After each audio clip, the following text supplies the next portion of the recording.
Whew, this is crazy. Hi everybody, welcome to my channel. Igama lam ndingiyolanda Rachel Sihlali. And yeah, I will not bore you with any details of where I've been in the past month.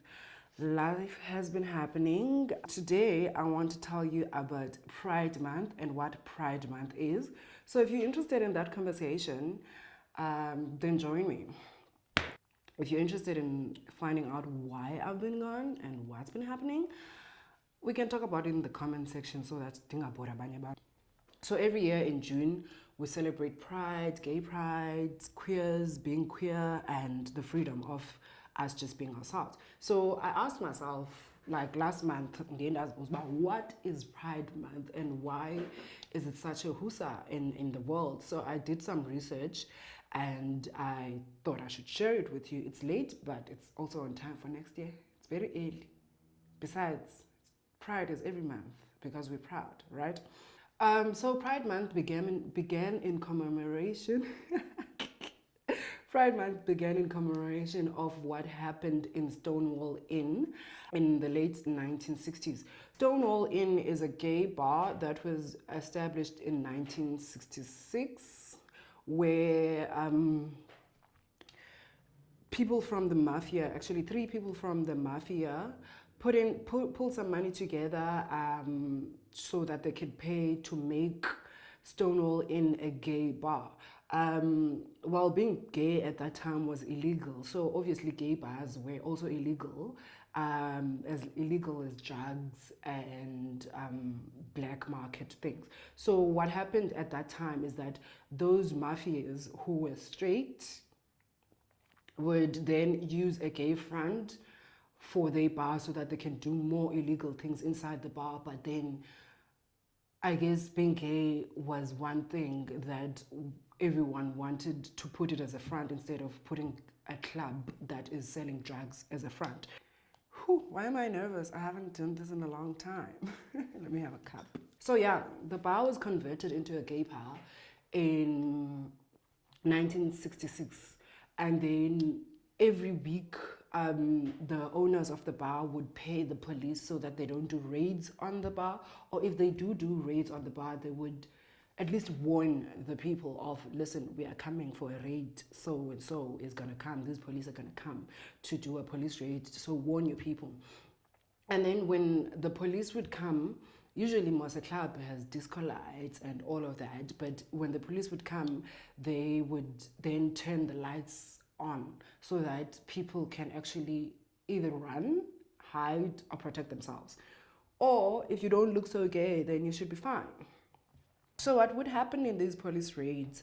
People would be lined up. So police would come, people would stand in lines, and then they would have to prove, one, that they're not gay by not looking gay. Because this one particular bar allowed people to dance, because most gay bars didn't allow dancing and drag things. Like when people would do drag, queens would come in and dance and do all those things. They were not allowed in other bars, but this one was special because it would allow gay people to be gay and it would allow people to be whoever they want to be. But then when the police would come and then the raids would happen, people would have to stand in line. When they stand in line, they check your identity. So whoever you are, you prove it. You bring your ID, and then they see, okay, Uyolanda is Uyolanda that she says she is, and then that would be the first thing. The second thing that they look for is that if you look like a man, you are a man. You should be a man if you're dressed like a man. If you're a woman who's dressed slightly manly, you get arrested. If you are and then the woman that dressed and looked like woman, which would be sometimes obviously the lesbians and the queers, the people that are female cisgender, as well as gay men who would cross dress. So now what they would do is that they would take everyone who's looking like a female. So me and you, if you're a female watching this, they would take people like us, Songe, go to the toilet, they'll look at your genitals to prove when you're really a woman. If then you are dressing like a woman and have the genitals of a man, you would get arrested. So that's happened since 1966 at the Stonewall Inn. And then in 1969, that's when the riot happened. So what happened this particular day, it was what happened in this particular day, which was the 27th of June, 1969. Yeah. So on the 27th of June, 1969, this time around, the police raid. There was no warning. Usually, the bar staff, the club owners would get a warning that tomorrow we're coming in for a raid. These are the cops that are gonna be there. Brace yourself. But this time around, there was no warning. Instead, there was a rumor that it might happen, and it usually would happen like in the evenings, in the late afternoons. So they probably do the raids at 10 p.m., 9 p.m. because they would come, do the raid, go home and get on with their lives. But this time it was a trap because there was a rumor that there's going to be a raid that's going to happen on the 27th of February. What? On the 27th of June. There was a rumor that a raid is going to happen on the 27th of June, but it didn't happen on the time that it usually happened. So the staff just assumed that it's just a rumor and it's not that deep. They're not coming because they didn't come at the time that they usually came. Turns out 2 policewomen and 2 policemen were working undercover that day. So they're busy partying, gathering evidence, trying to see who's who in the zoo, right? And then at like 1:20, at like 20 past 1 in the morning, that's when the raid started to happen. So that's when the cops that were working undercover called their backup to come to the bar and do this raid. Now they're expecting the usual, coming in, telling them that we're raiding this place, so people must stand in line so that they can be identified, yonke londo. But this time around, people were tired of that shit. So people just didn't, oh, excuse me. Can't find my tissue. So this time around, people were just tired. The men that were standing in line refused to show their identities. The women that were in the toilet to prove that they're really women by showing their breasts and their clit were were also refusing because, like, why? And then then there started to be a riot. People were standing outside. There were bystanders. People were watching what's going on. People were looking. People were fighting back.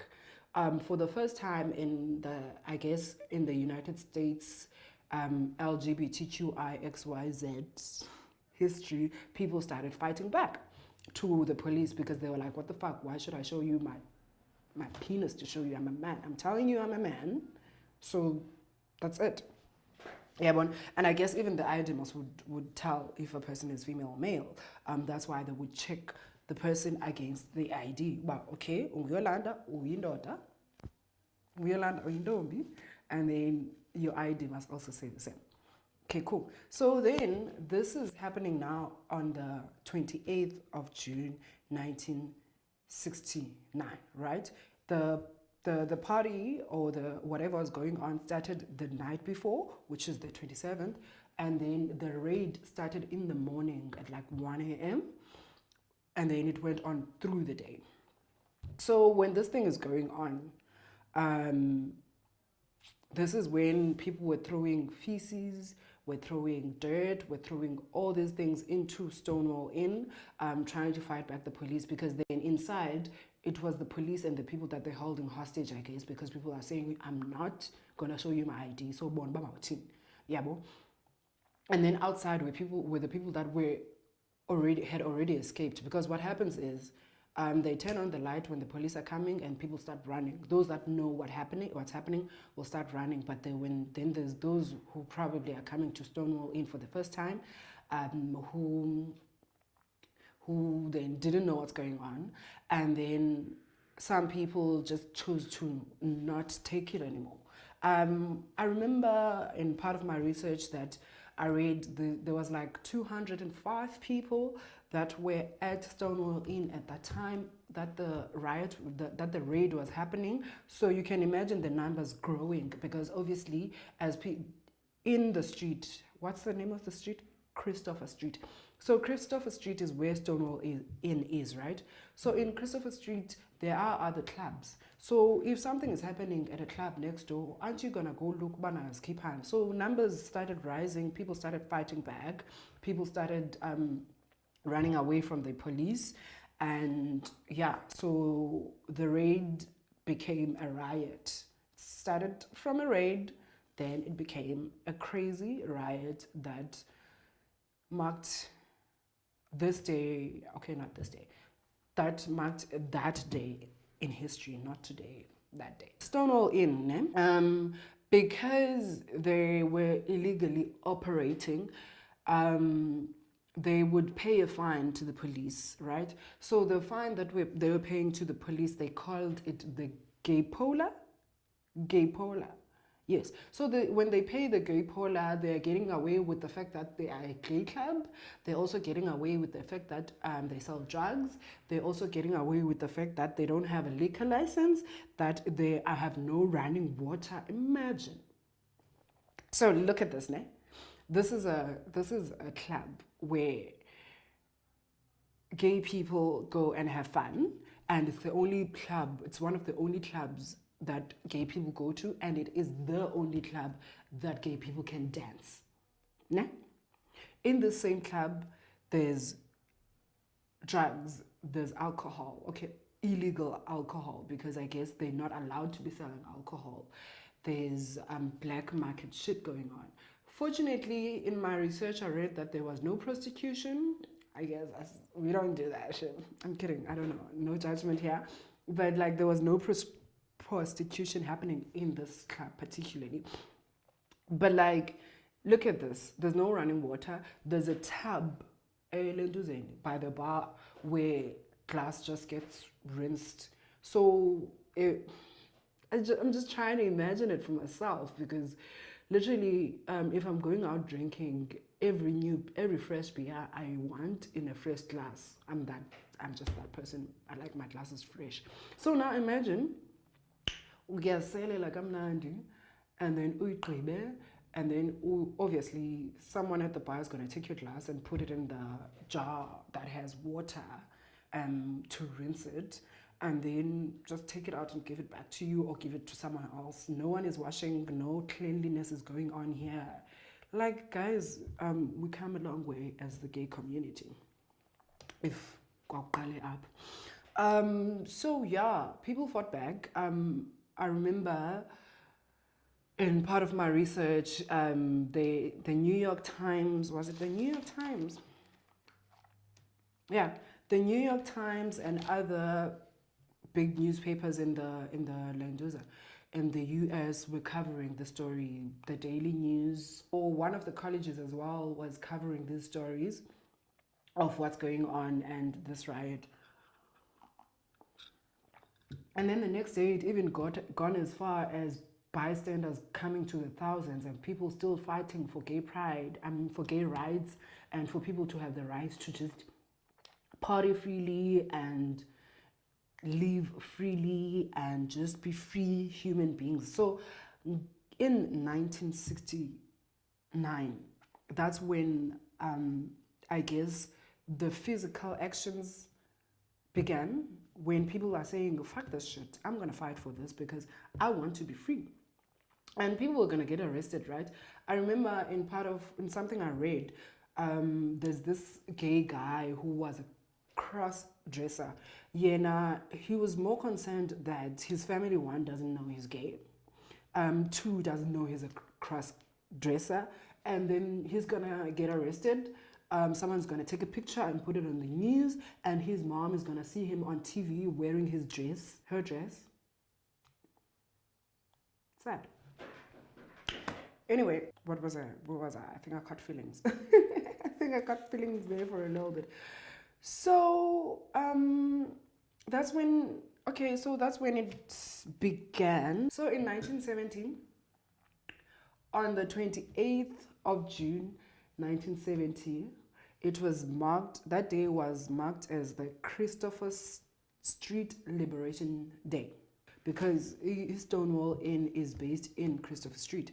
And then marches happened in LA and Chicago for the first time. Gay marches would happen on in 1970, and then in 1971, other cities in the other state in New York, no, other state in the United States started doing pride marches and just celebrating the freedom. Well, we hadn't really had the freedom yet, but at least we were fighting back.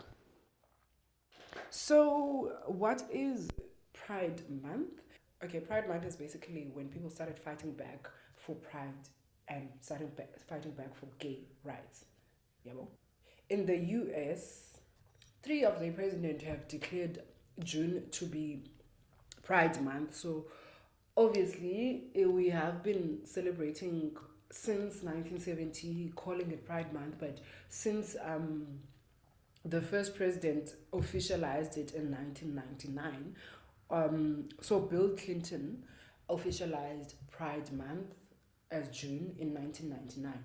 And then in 2009, every year from 2009 till 2016, when Barack Obama was in term, he also stamped it, Bana, June, Pride Month. LGBTQI, Pride Month. And then Joe, how do you say his name? His last name, Joe Biden, Joe, whatever. In 2021, that's when he also, I guess, stamped banner. June really is Pride Month, but that's U.S. things. Oh yeah, apparently Donald Trump tweeted it as well, but um, I don't know how official Twitter things are. I'm not that big on Twitter, but yeah. So after doing all this research, I actually wanted to know what's South African history, what's the history of pride in South Africa, because it seems as if Pride Month is a US thing when we talk about June being Pride Month. That is mostly something that has to do with the United States. Yes, we've taken it as our own as well in South Africa because we've been celebrating. Last month, everyone was pushing the rainbow, everyone was celebrating what they feel is pride. So I guess um, we've also adapted it to our own. But I think on another video, I'm gonna be telling you the history of pride in South Africa, because our first march in South Africa was in 1994.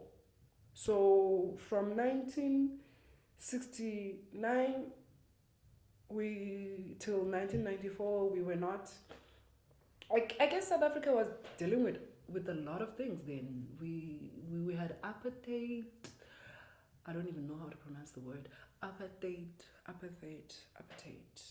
Yeah, we had that. So I think we were fighting for other things as well. Because if you really think of it, in South Africa, June is Youth Month.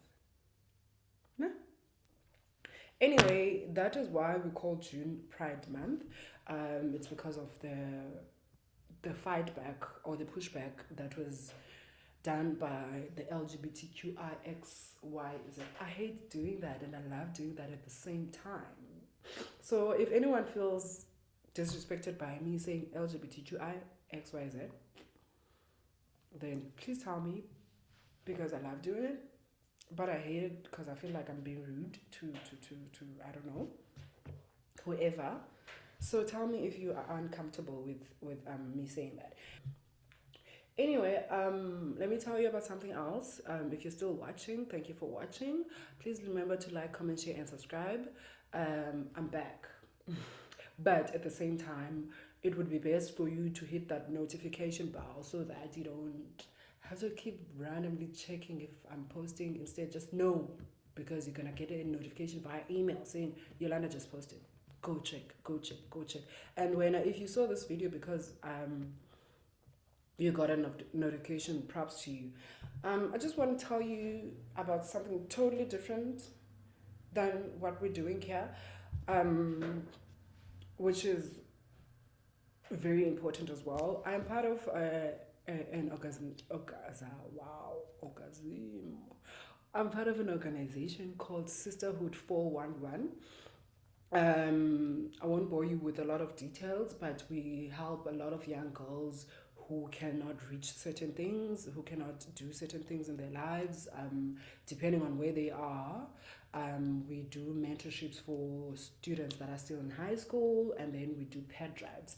I'm including this here because I want to tell you guys about the pet drive. We are looking for donations, for people to donate pads, or to donate money for people to buy pads. So what I'm gonna do is, if you really, please, if you could kindly share your donation, 50 rand, 100 rand, or 50, however much you can afford. I'll share the banking details down below, or you can tell us, okay, I'm gonna deliver. I almost said condoms. Condoms are free. I'm gonna deliver pads at a certain place. If you're based in Cape Town, you can either drop off in Khayelitsha or Somerset West, or do a Pexi thing. If you're not in Cape Town, Pexi is our friend. Or just send money to Sisterhood 411 so we can buy pads for people who can afford, the girls who cannot afford pads and tampons. I don't even think when I buy tampons. I just buy. And then we come out of our Cosmos tank.